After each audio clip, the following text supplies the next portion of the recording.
Welcome back to Boruto Anime Review, episode number 110.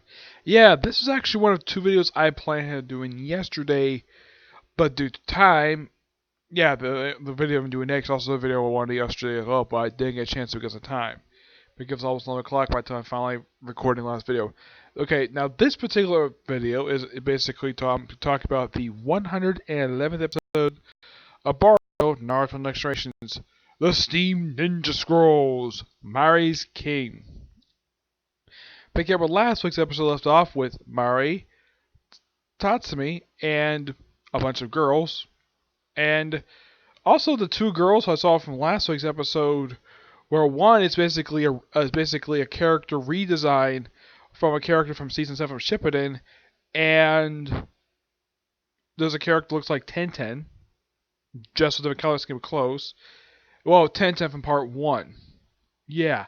I have no idea why Studio paired the people who worked in the series actually did. I have no idea why. So they take roughly a filler character, and canon character, take their designs and basically redesign them, basically use the character model for them. Yep. Now, yeah, basically, Mari is still questioning what this all is. Yep, and it's revealed definitely this episode that the triangle on the guy's ring is part of the cult Jashin. Well, the way of Jashin is what the cult is basically called, the way of Jashin.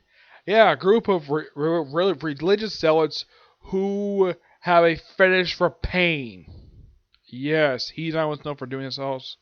Yeah, and they even show some stock footage with Shippuden. Mostly they show a little bit of the death of Ashima.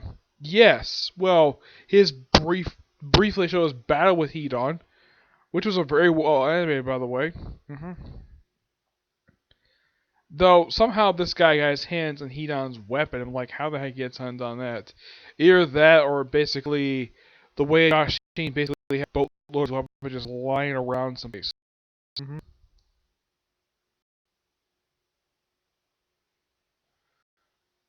Yeah, so pretty much when it comes to that, and of course, revealing the flashback that Mary already knows about who the Way Jashin are, due to the fact she did research on them, and of course mentioning that he didn't kill her father.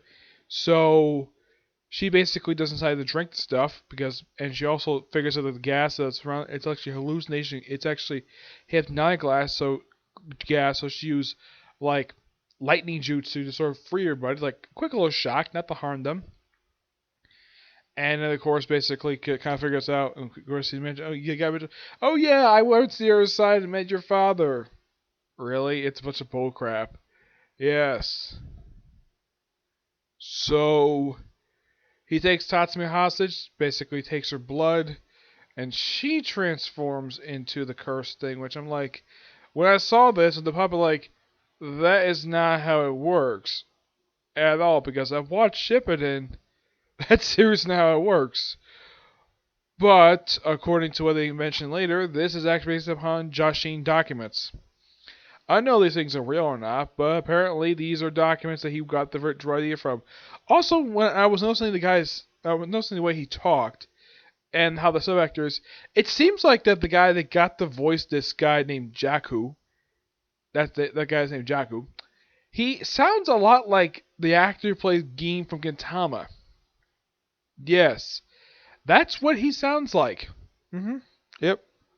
So, and of course, then right after he's married to not trying to harm her friend, and all of a sudden we hear some banging at the doors, at these two double doors, these little lines, and the guy's like, I'm like, oh, this is a weird masked guy with spiky hair and a guy with strong features, and it turns out it's Guy and Kakashi. I'm like, okay. And of course, Kakashi frees Tatsumi from the jutsu, though she stays unconscious the rest of the episode until like the very end. And of course, he chases after the guy, and at one point, it looks like that he basically sliced her gut, taste her blood, and somebody thinks he's immortal. Nope, it's all genjutsu.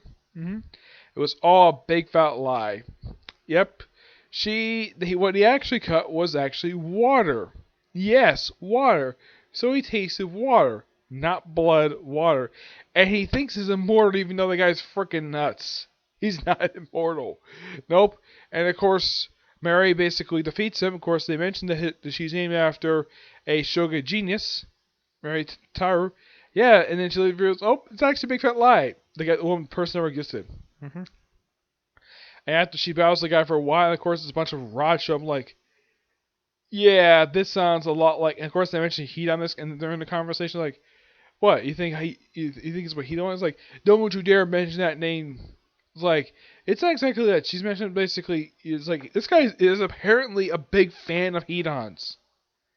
Yes, the guy who was obsessed with pain, and this guy, he's not Hedon. No, he just looks like him. Same hair, same body type. Except he's a lot thinner because Hedon was known for being had a little more muscle on him. This guy looks like skin and bones. Yeah, so after a pretty lengthy battle, it takes about 5 minutes, at least about a little over half of the episode. Then, of course, they free them. Of course, he gets basically tied up and taken up with the authorities. Yeah, and it's later revealed by Kakashi that the whole mission was not the gratification. Nope, it was to capture the missing girls. Which we watched the episode like, really? That was the whole thing was about? You kept that mission the whole secret the whole time? Oh yeah, and apparently Kakashi wants her to write the report, despite the fact she knew nothing about this at all. Yep, and then the episode she runs to Boruto. Yeah, not the first time Boruto's been absent from this entire arc. I mean, the last time an arc basically didn't focus on him, where he was absent. He was only the beginning part, and the last part was back there in the Sutter arc. Yep. Comes home, to the gate of the village. Yeah. He's like, so what did you do? So what did you do on your vacation? Took down the Call of Josh Sheen and solved the case of the missing girls. And Boruto's like, seriously? That's what you did? Okay. I'm like, I would think that this would sound cool. We take down a cult and you save a bunch of missing girls. Yeah. I'm surprised, of course, you mentioned that Tasumi decided to go back to her village. I'm a little surprised they didn't have her come to the Hidden Leaf. That would have been something. I mean, she has pretty much nothing in her village except basically memories of her mother. I'm sure Kurina wouldn't mind Tatsumi moving in with her and Mary. I'm sure she wouldn't mind at all because I'm sure she would mind having someone else to help her around the house. Yep. And that's the last of that. Next week's episode, it looks like it's beginning to work, and it's basically the Chunin selection exam. Somebody's going to get promoted to Chunin. Oh yeah, and get this. I mean, Naruto's going to show up, obviously, but Sasuke's making a return. Yep, Sasuke's going to show up. For the first time since the Chunin exam arc. Yes. This arc is officially over since episode 70. So, we waited. It's been like 41 episodes. I mean, by the time next week episode comes out, it's been 42 episodes since his last appearance in the series. Actually, no, scratch that. Was not 42 episodes. Actually, he did appear in one episode of the Parent-Child arc. Let's see. That was episode number was 90 something. It was 95. So it's actually been not 41 episodes, actually 17. I kind of forgot you over there. I remember that now. Yeah, so basically by the time next week rolls around, it would have been like 17 episodes since the last physical appearance in the series. But it's always great to see Sasuke show up. At least he's not playing a villain like he was in Shippuden. Well, part of the time anyways. Yeah, so that's it for this particular review. I have 3 reviews coming, and I think I have time to do all 3 of them. Like, next one's going to be Comic Corner. And after that, we review the newest episode, Attack on Titan. And then the newest, and then I'll do one more Comic Corner, and that'll be it today. Yep. But until you see the next video, bye.